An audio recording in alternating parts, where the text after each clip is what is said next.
Cuando la ley y la moral se contradicen una a otra, el ciudadano confronta la cruel alternativa de perder su sentido moral o perder su respeto por la ley. Frédéric Bastiat. Saludos, apreciados estudiantes. Bienvenidos a la clase de Ciencias Sociales con su profesor de sexto de secundaria, Nelson de la Cruz. Una vez más nos encontramos a través de las diferentes plataformas a distancias, las cuales nos acercan para mantenernos enfocados en nuestro proceso de aprendizaje. Recuerda que somos lo que hacemos día a día, de modo que la excelencia no es un acto, sino un hábito. Así que colóquense en un lugar apropiado e iniciemos el desarrollo de esta clase, donde analizaremos la educación ciudadana de la República Dominicana. Cuadernos, lápiz y cuadernillo.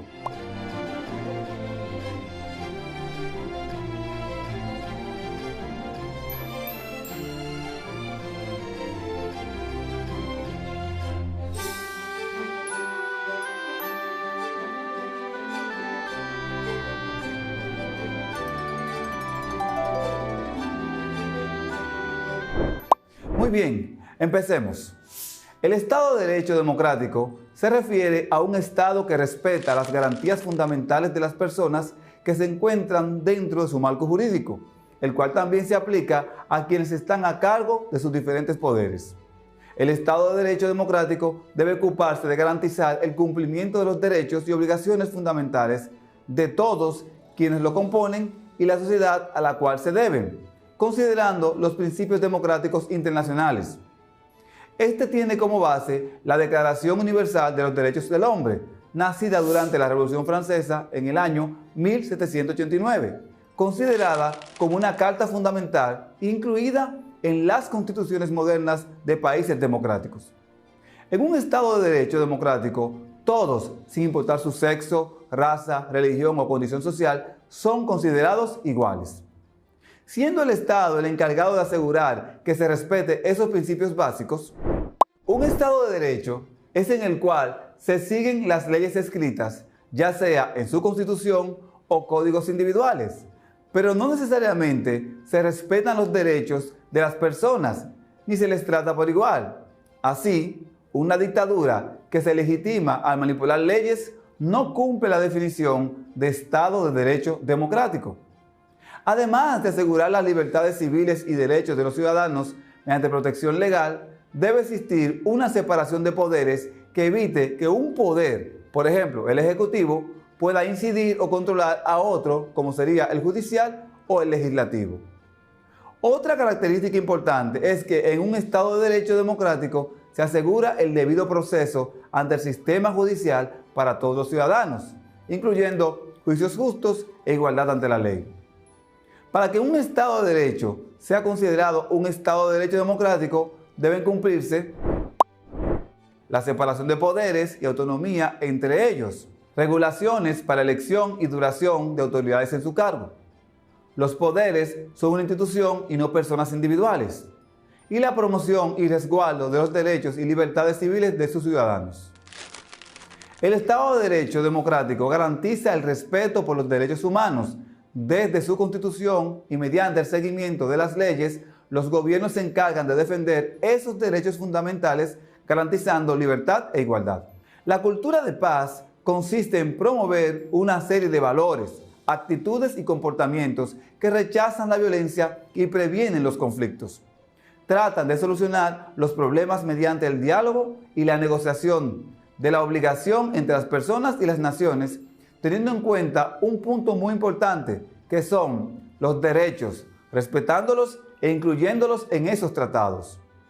Esta fue definida por resolución de la Organización de las Naciones Unidas, siendo aprobada por la misma el 6 de octubre del año 1999. La construcción de una cultura de paz y desarrollo sostenible es uno de los objetivos principales del mandato de la UNESCO. La formación y la investigación para el desarrollo sostenible están entre sus prioridades, así como la educación para los derechos humanos, las competencias en materia de relaciones pacíficas, la buena gobernanza, la memoria del Holocausto, la prevención de conflictos, la consolidación de la paz.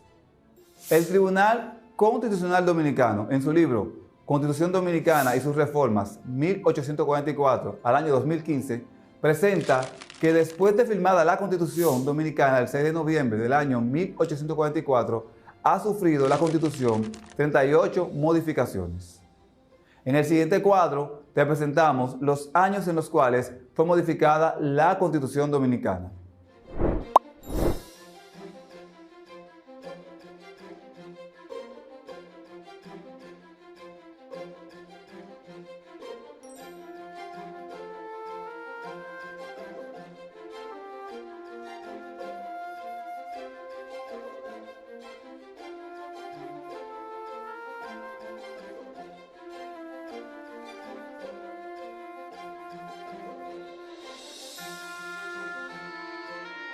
Desde el año 1963 se han realizado la reforma del 28 de noviembre del año 1966, reforma del 20 de agosto del año 1994, reforma del 25 de julio del año 2002, reforma del 26 de enero del año 2010, reforma del 13 de junio del año 2015.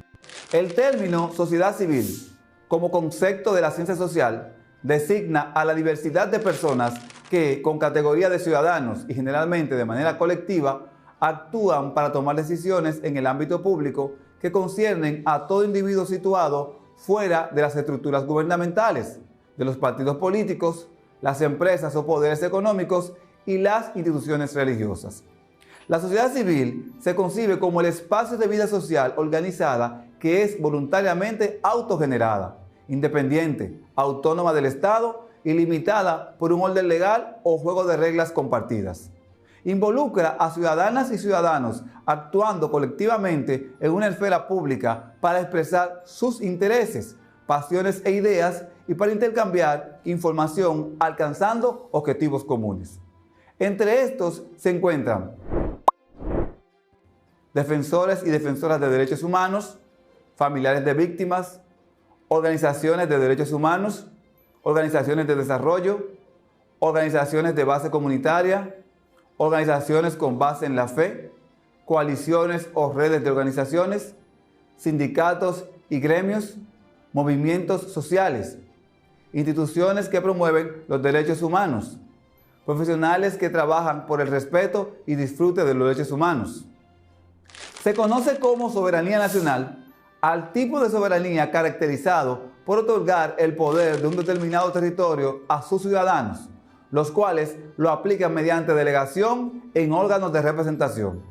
La existencia de soberanía nacional se fundamenta en la existencia de un marco legal y constitucional que haga posible y legitime la relación de los ciudadanos soberanos con unos dirigentes que los representan y garantizan sus derechos y libertades. Esta modalidad de soberanía tiene su origen tras la Revolución Francesa y el avance exponencial de fenómenos como la apertura del sufragio en la ciudadanía, el crecimiento de la clase burguesa en las sociedades y la caída del antiguo régimen feudal. Debido a la gran dificultad para llevar a cabo el autogobierno por parte del pueblo, se hacen necesarias la constitución de diversas instituciones representativas que lleven a cabo esta tarea, garantizando la necesaria administración de los estados. Naturaleza de la soberanía nacional.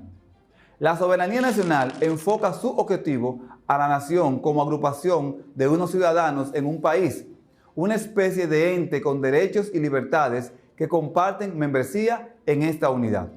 En este sentido, los nuevos ideólogos y liberales franceses e ingleses que establecieron este formato de gobierno pretendían repartir la capacidad decisoria en la totalidad de la nación frente al antiguo poder concentrado en los antiguos reyes y señores nobles. La voluntad del pueblo expresada mediante mayorías será la directriz a seguir a la hora de tomar decisiones de carácter político, económico o social. Este punto recalca una vez más la importancia de lo común y la naturaleza de nación como un ente multitudinario y heterogéneo frente al papel más individualista del ciudadano. La Oficina de Libre Acceso a la Información es un mandato de Ley General de Libre Acceso a la Información Pública número 200-4 y el decreto número 130-5 que crea el reglamento de dicha ley, con el objetivo de apoyar a entidades y personas tanto públicas como privadas mediante la información solicitada. Su visión es garantizar el libre acceso a la información y estimular la transparencia en las ejecutorias del Ministerio de Economía, Planificación y Desarrollo, a través de una prestación de servicios permanentes y actualizados que persigue facilitar a los ciudadanos y ciudadanas las informaciones que dan cuenta del manejo que damos a los recursos que nos proporciona el Estado Dominicano. Su misión es garantizar el acceso de los usuarios a la información sobre la gestión del MEPIT como una forma de validar la transparencia de la institución. Informaciones reservadas por el Estado y sus instituciones. La Ley General de Libre Acceso a la Información Pública establece las siguientes limitaciones y excepciones a la obligación de informar del Estado, basados en los llamados intereses públicos preponderantes. Por ejemplo, tenemos las informaciones vinculadas con la defensa de la seguridad del Estado, que hubiera sido calificada como reserva cuando la información pueda afectar el éxito de una medida de carácter público o cuando pudiera afectar el funcionamiento del sistema bancario o financiero. Esa información calificada secreta, en resguardo de estrategias y proyectos científicos, tecnológicos, de comunicación, industriales, comerciales o financieros, y cuya revelación pueda perjudicar el interés nacional. Del mismo modo, lo es cuando al facilitarla pudiera perjudicar la estrategia del Estado en procedimientos de investigación administrativa. También cuando se trate de informaciones requeridas a consejos directivos sobre recomendaciones u opiniones producidas como parte del proceso deliberativo y consultivo previo a la toma de una decisión de gobierno. Finalmente, cuando se refiere a informaciones cuya divulgación pueda dañar o afectar el derecho a la intimidad de las personas o poner en riesgo su vida o su seguridad, ya sea a nivel particular, institucional o de la población en general. Información clasificada del Ministerio de Economía, Planificación y Desarrollo. En la actualidad, no existe información clasificada en el Ministerio de Economía, Planificación y Desarrollo. Desde un punto de vista formal, podemos definir la veeduría ciudadana como un mecanismo que permite a los habitantes participar en el control del cumplimiento de las obligaciones, las funciones, las competencias y los compromisos de las entidades públicas por medio de ciertos representantes. Gracias a poner a la sociedad civil en plena actividad en cuestiones de adquisiciones y contrataciones del Estado, la veeduría ciudadana permite vigilar los procesos que los organismos de las administraciones públicas llevan a cabo, tales como las compras públicas. Una veeduría ciudadana puede llevar a cabo dicha vigilancia en cualquiera de los niveles de gobierno, que son los siguientes: central, locales y regionales. Del mismo modo, puede seguir de cerca el funcionamiento de las empresas públicas y de todas las actividades que requieren el uso de los fondos del Estado. Los objetivos que buscan las actividades de una veeduría ciudadana, en resumen, son los siguientes. Anótalos en tu cuaderno para que puedas repasarlo luego. Volver democrática la administración pública a través de la participación del pueblo en el control de las actividades del Estado. Mejorar los métodos de control que la sociedad puede llevar a cabo sobre el destino del dinero público. Combatir la corrupción de una forma más eficiente y profunda. Garantizar al máximo que las entidades públicas se desenvuelvan de acuerdo con los principios establecidos en la Constitución. Promover el trato justo e igual para todos, la eficacia y la transparencia del Estado y sus entidades.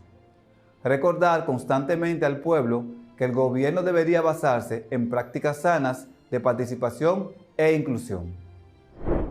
El Defensor del Pueblo de la República Dominicana, entidad pública autónoma del rango constitucional, creada mediante la Ley número 19-1, que crea el Defensor del Pueblo, de fecha del 1 de febrero del año 2001 y reconocido por los artículos 80.5, 83.3, 190 y 192 de la Carta Magna. El Defensor del Pueblo es una autoridad independiente, un ejecutor que no se encuentra sujeto a ninguna limitante más que la del apego a la ley. Su característica es la neutralidad. El Defensor del Pueblo tendrá autonomía funcional, administrativa y presupuestaria. El objetivo esencial del Defensor del Pueblo es salvaguardar las prerrogativas personales y colectivas de los ciudadanos, plasmadas en nuestra Constitución, en caso de que sean violadas por funcionarios de la administración pública. Asimismo, deberá velar por el correcto funcionamiento de la administración pública, a fin de que ésta se ajuste a la moral, a las leyes, convenios, tratados, pactos y principios generales del derecho. En el ejercicio de su ministerio, el defensor del pueblo estará investido de plenos poderes y facultades a fin de iniciar de oficio o a petición de parte cualquier investigación que conduzca al esclarecimiento de actos u omisiones del sector público y de las entidades no públicas que prestan servicios públicos. El defensor del pueblo o sus adjuntos podrán inspeccionar a las oficinas públicas y aquellas entidades prestadoras de servicios públicos sin previo aviso y requerir de ellas todos los documentos e informaciones necesarias para materializar su labor, los cuales les serán suministrados de forma gratuita.